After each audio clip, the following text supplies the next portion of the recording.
ginagawa mo? Makuha ng buo hanggang baon na lang ang kailangan ko itong tanggapin. Nasa puso ang meron nang ang ibang umaang. Ops, joke lang. Nakikiuso lang. Pagbigyan nyo na. What's up guys? Kamusta? Welcome back. It's your boy RJ, your traffic Pendo here in Singapore. And for today's video, dahil it really hurts at meron na siyang iba. Ano pa nga ba? Inom, tara!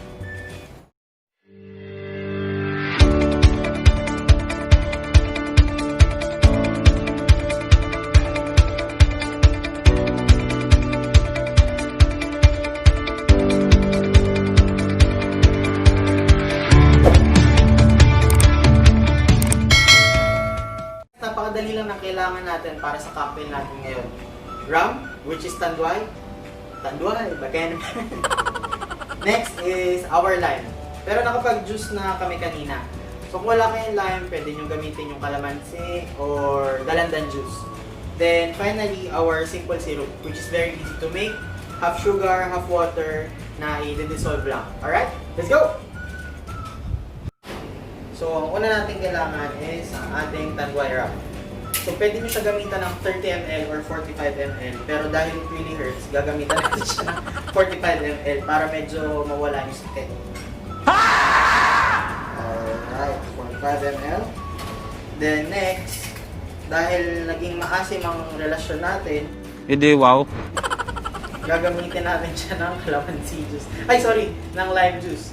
Pero ito medyo babalansin lang natin. Gawin natin 15 ml. So, there you go. 15 ml.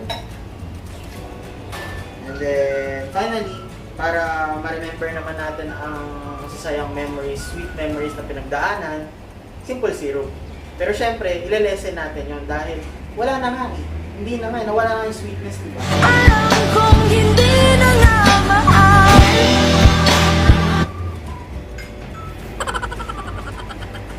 Alright. Bigyan natin siya ng 10 ml. Then, syempre, ang ating ice. Tuloy na natin ito.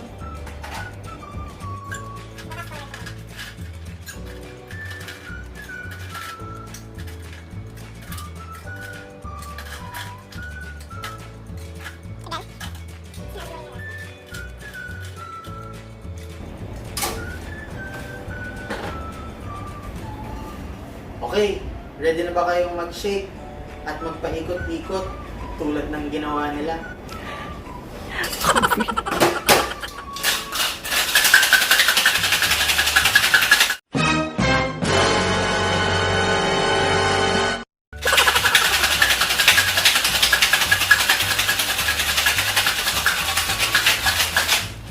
Okay guys, dahil tapos na tayo paikot-ikutin. No!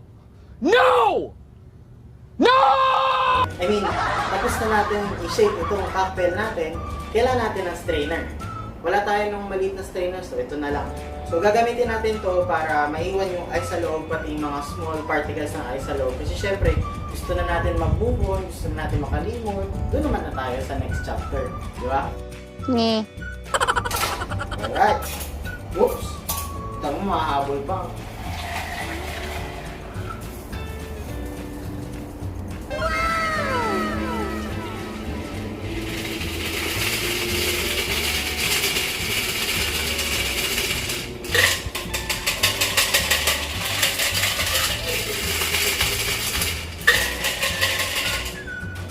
So, tapos na ang ating drink guys. Andito na siya. And then, final touch na lang is yung garnish natin. So, nag-slice na ako kanina ng lime. Ito siya ngayon, lime wheel. I-sip on top lang natin siya. Parang ganyan. Hayaan nyo lang siya sa ibabaw, hindi naman siya lulubog. So, ayun na. Andito na ang ating drink. Ang tawag nga pala dito is daiquiri. So, super simple, rum, lime juice, and simple syrup. Shaken. Yun lang. Alright? Ito na siya guys. Cheers!